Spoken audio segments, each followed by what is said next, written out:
Hola, Club del Vi, us porto el vi blanc del mes d'agost. Blanc selecció del celler Josep Foraster 2022.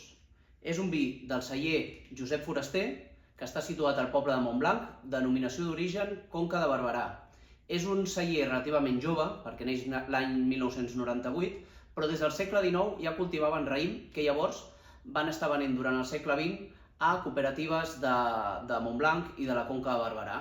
És un celler amb varietats autòctones, sobretot el que tenen plantat és el trepat en els seus vins negres i macabeu i garnatxa blanca en els vins blancs, com a varietats autòctones. Aquest, com us diem, és un vi blanc. En aquest cas és un vi blanc que porta un cupatge de diferents varietats. Dues autòctones com són garnatxa blanca i macabeu i també una part amb chardonnay, que és una varietat que també a la zona de la Conca de Barberà s'adapta prou bé. En aquest cas, com us dèiem, és un vi amb criança en barrica de roure francès durant 6 mesos.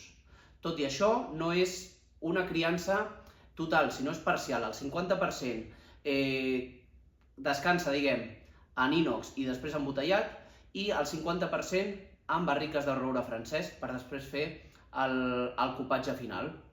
Per tant, ens trobem amb un vi que té certa estructura, té sobretot untositat, té aquesta part més golosa, més untuosa, més densa, que això li va molt bé a plats una mica intensos, ja sigui un arròs ara a l'estiu, ja sigui un peix al forn i fins i tot carns blanques. És un blanc, normalment posem cosetes més lleugeres, més refrescants, i aquest mes hem triat un blanc amb més concentració, amb més potència, amb més presència, d'acord? Així que res, espero que us agradi i salut!